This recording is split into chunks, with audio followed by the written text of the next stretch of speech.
So ito yung ano na to mga bok, itong bato na to yung may laman. My sourceless water, from yin and yang, arises to sides. From land and sky emerges the divine. My yin-yang fish.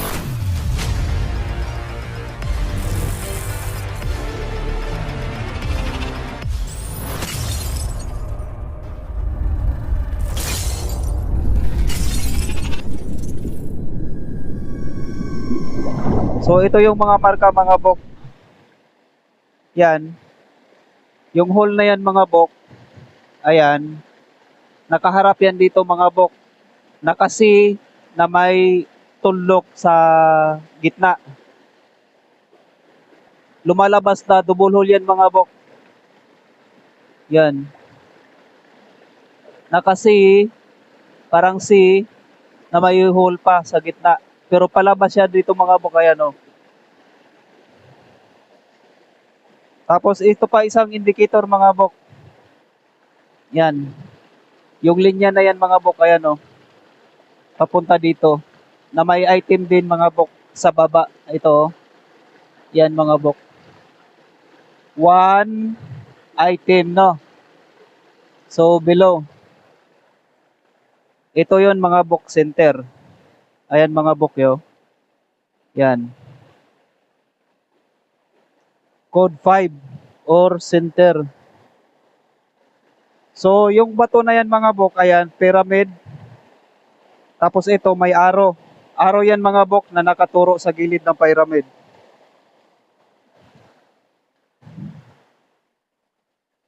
So yan mga bok yo. Yan, pyramid. So ibig sabihin yan mga bok, center. So itong arrow na to mga bok, nakaturo dito sa gilid ng pyramid. So ibig sabihin yan, ang target natin dito nasa gitna pero nasa gilid. So center ang tinutukoy niyan. So sa kahabaan ng ano na to mga bok, ito sa sapa, ayan. So ang tinutukoy niyan center. So siya yung center mga bok ha. Pero may arrow siya mga bok na nakaturo doon sa gilid. So ibig sabihin ang tinutukoy niyang center dito sa gilid mga bok. Kaya may arrow. Wala yung deposito diyan. So yan lang yung tinutukoy niyan kasi pyramid yan mga bok. Yung center na tinutukoy nasa gilid. Dito sa kaliwa. Kaya ayan mga bok, itong mga bato na to, ayan, kasama yung tinutungtungan ko, paikot talaga to mga bok. Yan. No, malalaking bato. So may malaking bato pa na hinarang. Ayan mga bok. Nasa gitna mga bok. May code 5 doon. May arrow yan mga bok oh. May linya na papunta dito. Ayan yung item sa baba. So sa baba lang nito mga bok. Yung bato na yan mga bok, hindi lang natin nakikita. Pero meron niyang letter C na nakaharap dito. Yung letter C niyan mga bok, yung taas ng letter C naka-curve. So ibig sabihin niyan, yung C na yan aakyat. Kasi tatama yan dito sa bato na yan mga bok. Ayan, letter C yan mga bok, yung ano na yan. Maliit lang na letter C, nakalubog sa tubig kasi mataas yung tubig ngayon. So yun, tatama yan dito sa bato at aakyat yan dito. Kasi ito yung target natin mga bok. So may compass alignment pa to dito mga bok, ayan o, sa kabilang bato. Tatawid lang ako mga bok. Ayan. Yan mga bok, letter C yan, ayan o. Hindi masyado nakikita ano. Letter C, maliit na letter C mga bok, ayan o, papunta yan doon. Yan, tatama sa isang bato na may nakasaad na under mga bok. Ayan o. Yan. Nakasi na may linya. So, inside track mga bok. So, tatagos yan doon. Nandun yung target natin mga bok. So, ito pang isa mga bok. Ayan o. Yan. Dalawang rectangle mga bok. Isang linya. So, air element ito mga bok. ng 4 quadrant. So ibig sabihin, yung dalawang deposito natin mga bok may puwison. Ayan o, puwison din to mga bok. Na may dalawang double hole to, tapos may hole pa isa mga bok. Yan. Yan mga bok, may hole isa no. Yan. Isa. Tapos tuldok. Tapos may tuldok dito. Meron ding isa dito. So ibig sabihin yan, puwison. Ito rin, code ng hangin. So yan lang yung target natin mga bok. Ayan mga bok, metal. Metal. Tapos mga gemstone mga bok. Yang hole na yan mga bok, ayan o. Yan. Yang hole na yan mga bok, dito yan tatama sa harapan ko. Ito, nakaharap, dito yan. Ayan mga bok. Pero may nakasaad dito mga bok, letter V. Sa center, yung metal. Ayan mga bok. So may ano pa pala to, tinapyas to mga bok, ayan o. Parang dalawang V ito mga bok. Yan. No? Ayan. So sa baba ng metal. Yan mga bok. Ito yung metal. Bilog. So yung metal mga bok, kung hindi slash, kasi code ng Imperial Regalia yung sword, yung metal slash, yung mga wood element, kasabay nun ang metal mga bok ano. So yun yun, o kaya bilog. Metal din yan mga bok. Yan yung metal element. O kaya mga naka-letter C. Yan, metal element din yan mga bok. Kung element ang pag-uusapan natin. Pero yung C na yan mga bok, Imperial Regalia code ng Jewel. So yun yung ibig sabihin ng mga letter C mga bok. So nandito na yon, nakasaad yan, umbrella. May dalawa tayong target mga bok. Ayan. Nandyan yata yun. Hindi na makita, natakpan na yan kasi ng tubig mga bok. So dalawa target natin. Kung hindi naka-flat, naka-curve. So ito naman mga bok, bilog. Yung hole na yon nakatapat dito. Itong linya na to mga bok, ayan o. Papunta naman dyan. Yung uso na yan, papunta din dito. Yan, papunta yan dito mga bok, yung uso niyan. Itong bato na to mga bok, pahaba. Nakaturo din, nakatutok din dito. Yung letter C na yan mga bok, yan, maliit na letter C. Magta-travel yan papunta dito, aakyat. So ito na yung target natin dito mga bok. Nasa baba yung target natin mga bok, ayan. Kasi nakasa dito, below. Yung 1 tapos may tuldok doon sa ilalim. Kaya target natin nandito sa ilalim mga bok. Pahirapan. So yung ano naman mga bok, yung air element, yan yung air element natin mga bok, magkukumpas ka niyan sa west. So ito yung bato ang tatamaan mga bok. Kasi ito naman talaga ang yan yung nakasaad niyan mga bok, sa center, pero sa bandang gilid kasi yung arrow na yan nakaturo dito sa gilid ng pyramid.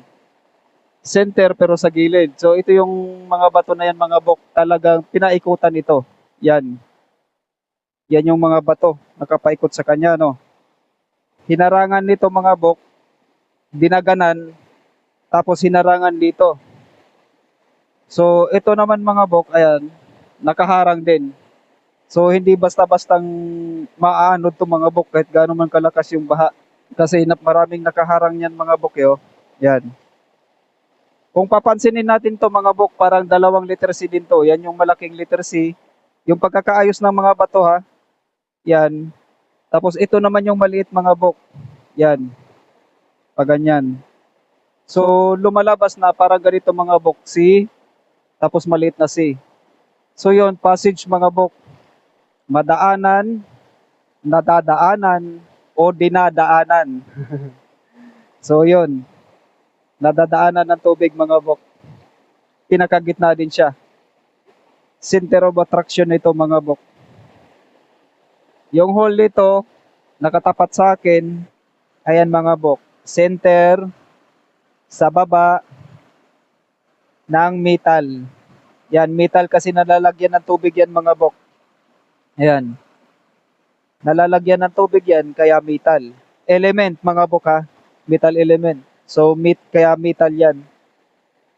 Kay ano, kay Sir Chris ito mga bok, ang tawag niya nito, water element kasi nalalagyan ng tubig ano. So kayo na bahala ang magano niyan mga bok kasi dito sa channel ko, metal element yan mga bok. Lahat ng nalalagyan ng tubig, metal ang element niyan. So nandito yung target nating isa. Diyan nga pala mga bok, nandyan yung 7C.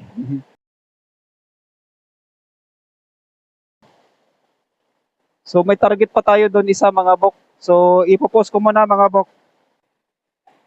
So nandito na tayo mga bok sa pangalawa. Nandun yung isa mga bok oh. Yan. So meron pa ditong indicator mga bok. Yung crab marker. Yan. Ito mga bok oh. Yan. Yung letter C na may hole papunta doon. Tapos yung isang hole papunta dito. So kung lalagyan natin to ng stick mga bok, mag-i-X yan dito sa baba ano. Kasi papasok yan doon, papasok din yan dito. So mag-i-X to dito sa baba. Ayan. So itong C na to, magta-travel to mga bok. Papunta naman to doon. Kung saan nandun yung target natin mga bok. Hindi dito. Hindi dito ang target natin kasi mag-i-X yan mga bok yo. No? So dito dapat sa baba. Ayan. So dahil sa apply din na dito ang Izanagi method mga bok. So si Izanagi nakaloblob sa gitna ng tubig. Kalahating katawan lang. So ito mga bok, ayan. Yung bato na yan nakaloblob sa tubig, nga lang nasa gilid na nasapa. So itong bato na to mga bok yung nasa ano, talagang nasa gitna siya ng tubig. Ayan. So dito dumadaan yung tubig mga bok. Ano? So Izanagi method ang in-apply nila dito mga bok. So ayan yung hole mga bok yo. Yan. Ayan mga bok. Below na naman. Ano? At may sukat tayo na 6 feet. So dito sa baba. Dito sa baba mga bok ayan. May marka dito. Ayan mga bok yo. Sword na naman mga bok. So nagka-cast ito ng wind. At yan, yung forma na yan mga bok. Yan. Saan kaya papunta?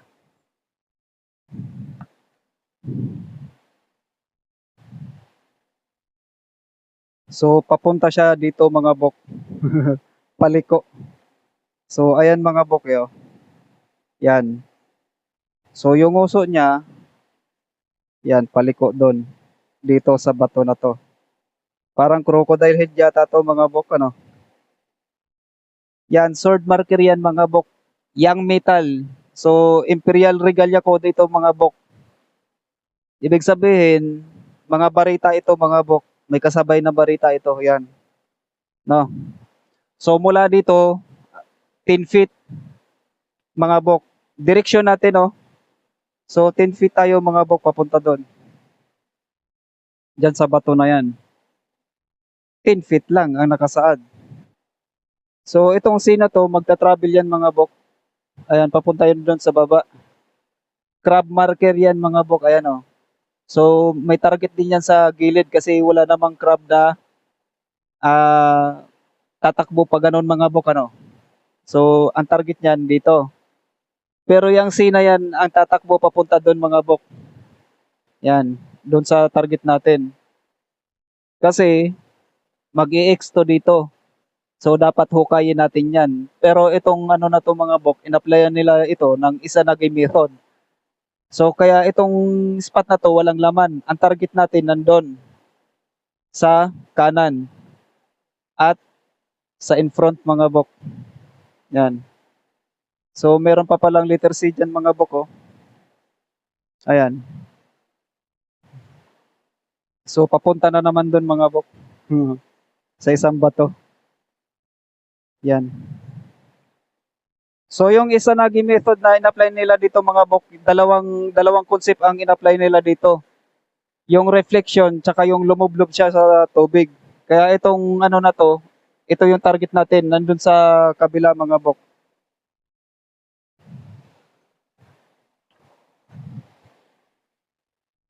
So, may mga indicator pa sana to dito mga bok. Ayan yung ano mga bok, yung hole yan na pababa mga bok, ginanya no, in-slice pababa. Hole yan na nakaharap dito. So dito wala na, natakpan na yung ano, natakpan na to mga bok. May hole pa yan dyan yo. Tapos may slash pa to dito. So ngayon ay ito pala. Yun pala yung slash mga bok. Tapos yun hole na may slash. So ngayon natakpan na. Ayan parang ilong. So, ito yung naunang body parts na naibigay ko sa inyo mga bok na may metal element. So, mula dito, magkukumpas ka lang ng pa-south.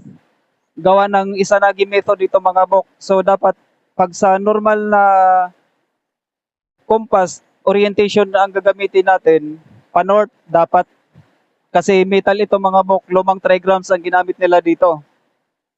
So, ang compass nito, either sa south or southeast ang target natin. Wala tayong target sa east dito, sa kaliwa ko, nandun ang west. So wala tayong target doon. May isang bato dyan mga bok, ayan o. Nakalublob din yan sa tubig mga bok. Pero, ang pagkakaiba lang, nakalubog yan sa tubig.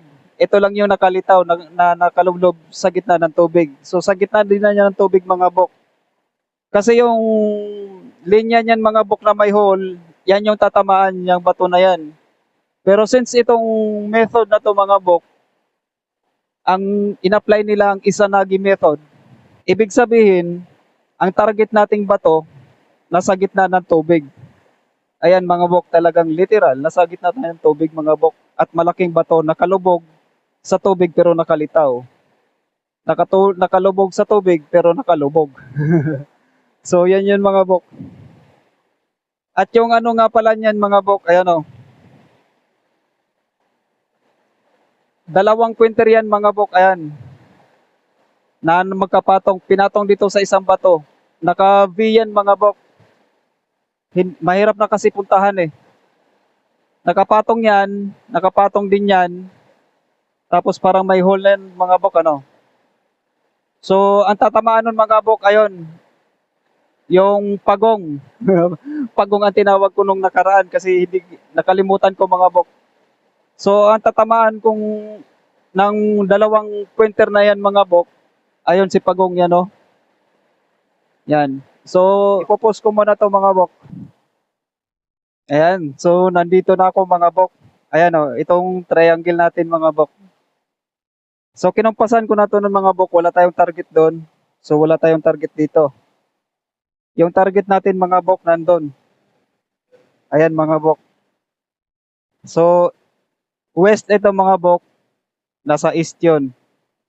Itong bato na to, nasa north, nasa south yung 7C mga bok. Ayan o.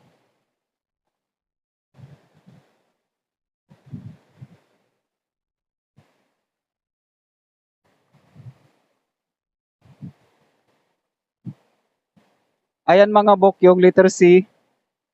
So, nandun yung 7. Yan. Inuka talaga mga bok. So, may slash dito, ay slash din doon. May target tayo. Pareho metal mga bok ano. Pero itong isa may kasamang gemstone. Kaya yun, mga gemstone yun mga bok. May letter C. So, dito walang letter C mga bok. So, ang ginamit nila dito mga bok, Izanagi method ah. So, sa south mga bok, water. Literal, running water mga bok. Sa north, nandito yung, ayan mga bok, fire element. So, in-applyan nila ng Izanagi method. Kaya itong marka na to, nagkapalit ng pwesto. Instead na itong fire element na to, nasa south ito, at yung water na yan, nasa north. So, in-applyan nila to ng Izanagi method. So, ang nangyayari niyan mga bok, so kung tatayo ako dito, reflection ang ginamit nila dito na concept. So, ibig sabihin, yung nasa harapan natin mga bok, dahil Izanagi method ito, reflection ang ginamit sa compass alignment.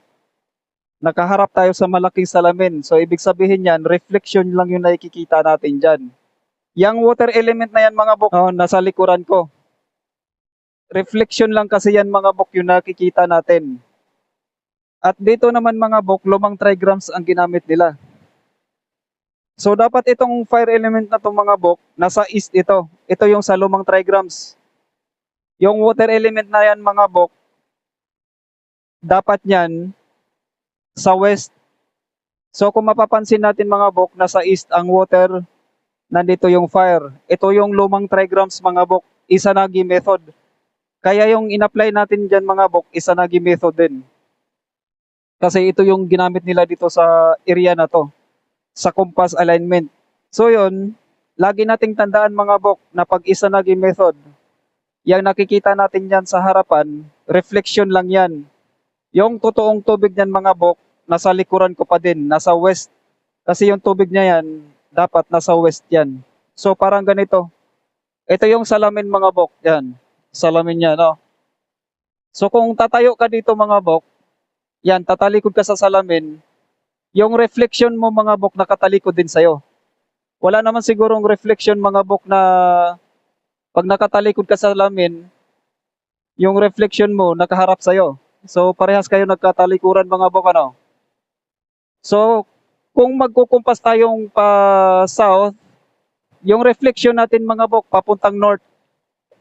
So yon, hindi pa rin tayo nawawala sa alignment kasi reflection ang pinagbabasihan natin mga bok, hindi ang original. Reflection lang ang pinagbabasihan. Ayan, katulad nito mga bok. So ngayon, magkukumpas tayo doon pa south, mga bok, ano? Pa south. Yung reflection natin nagkukumpas pa north. So nasa tamang alignment pa rin tayo mga bok. Ganon si Izanagi, no? Binaliktad yung arrangement ng mga elements. So, kagaya din ito. Bagong trigrams, ito naman lumang trigrams. So, yun, ayan mga bok, papunta yan doon. So, babangga dyan sa bato. Noon, mga bok, nakalimutan ko. Tinawag ko yung pagong mga bok. Kasi akala ko, pagong. Nakalimutan ko mga bok, ano? So si Batang Ilog yan mga bok. Ito, yung ulo niya lang mga bok parang pagong tignan. Pero si Batang Ilog yan kasi pinutol yung katawan. So kaibahan nila ni mga bok, ayan. Kung titingnan natin dito mga bok, ayan, talagang pagong siya mga bok, ano? Kasi wala namang naka-curve tong dito eh. Pero yung katawan niyan mga bok pinutol. So, ibig sabihin yan, half turtle. So, yun yung kaibahan nila mga bok. Yang pointer na yan mga bok, yan, yung dalawang pointer na yan, na nakapatong dito sa bato, magta-travel yan dito mga bok, ang tatamaan itong si Batang Ilog. Tinawag ko pa naman tong pagong. So, si Batang Ilog yan mga bok. So, mula sa bato, aakyat si Pagong. Magta-travel ng kahaba-haba, tapos aakyat uli, deposito na. Yan sa likuran mga bok, deposito. So, ito, si Batang Ilog, aakyat dito sa bato, tapos bababa, magta-travel ng kalayo-layo, tapos aakyat uli, pagbaba, yan yung deposito mga bok. At ito pa mga bok, drift marker mga bok. Ayan o. Yan. Yan yung drift marker natin. Yan, parang Playboy ba? No? Rabbit. So, drift marker natin yan mga bok. Ayan. Kaya itong si Batang Ilog na to, magta-travel. Kasi nandito yung drift. Kung titignan natin yan mga bok, Yung dalawang pointer na yan mga bok, ayan. Yung dalawang pointer na yan, dito yan. Tatamaan itong bato na to. Kasi nandyan si Batang Ilog. So yan yung tatamaan ano, yung dalawang pointer na yung magkapatong. Tapos nandito rin yung triangle mga bok, yung fire element natin ayan oh. So magkakaroon sila ng cross intersection dito sa bato na to. Kaya nilagay ang drift marker na yan mga bok. Yan. Yan yung drift marker natin mga bok, hindi yata halata masyado ah. So yan yung drift marker natin mga bok, ayan oh. Yan, parang flag ba, no? Patulis 'yon. Drift marker 'yan. Kaya 'yun yung magiging travel sign nitong si Batang Ilog. So may isa pang deposito tayo mga bok ha. Ito yung isang deposito mga bok yo. Ayan. Pansin nyo ba mga bok? Yan. Yung hole na may linya sa loob. Ibig sabihin yan mga bok, item inside. Kasi nasa loob ng hole yung linya. So yung marka na yan mga bok, naka-wall yan. Kung normal decoding ang gagamitin natin mga bok, yung tinutukoy niyang item inside, dito yan sa harap kasi naka-wall yan. Palabas yan mga bok ano. Pero since ang ginamit nila dito mga bok, isa sa concept ni Izanagi, reflection. So ibig sabihin, kahit palabas yung butas na yan mga bok, kahit palabas yung item na yan, nasa kanya pa rin ang deposito. So parang ganito yan mga bok. Ayan. So yung hole na yan nakasaad na dito sa in front kasi naka-wall yan mga bok, di ba? So in front, ito yung in front mga bok. Pero dahil sa Izanagi method ang ginamit nila dito mga bok, ibig sabihin reflection. So ibig sabihin yung bato na yan at itong bato na to iisa lang. Reflection lang yan mga bok, lagi nating tandaan. Item inside kasi yung sa loob ng item yung linya. So item inside. In front kasi nasa wall. So ito yung in front. Ngayon, dahil kay Izanagi method, ayan, tutungtong ako dito. Salamin lang kasi yung nakikita natin yan mga bok. No? Ibig sabihin, yung nakikita nating hole na yan mga bok, dito pa rin yan sa tinutuntungan ko kasi reflection lang yan. Yung bato na yan at itong bato na tinutuntungan ko, iisa lang. So, ibig sabihin yan, nasa kanya pa rin ang deposito. So, ganun yung Izanagi method mga bok. So, sana nakapulutan nyo to ng kaunting kaalaman mga bok.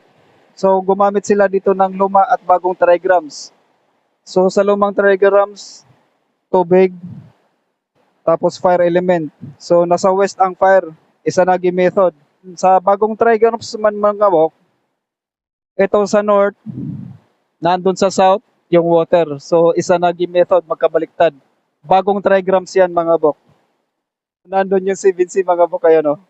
Target natin dito. Yan sa likod ng bato. So, may hole nga pala dyan, mga bok, yo. Ayan. Kita nyo ba, mga bok? Hole yan, tagusan. So, side by side yan, mga bok, kasi tumagos dun sa kabila. Nag-indicate din yan ng up and down, kasi pag ganyan yung butas, mga bok. Hindi yan sinisilip, mga bok. Kasi yung hole na yan mga bok, nandito sa kanto. Yan sa kanto, binutas, ayan o, binutas yan sa kanto.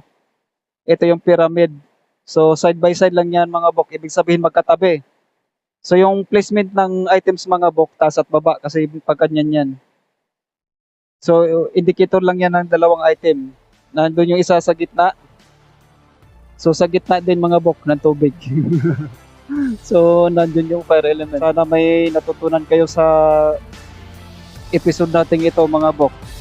At muli, ito si Nudge na mag-iiwan ng ilang mga kataga. Sa treasure hunting, hindi kailangang magaling ka. Ang mahalaga, Parang wala yatang baga dito. Wala akong mahanap. Hanggang sa muli.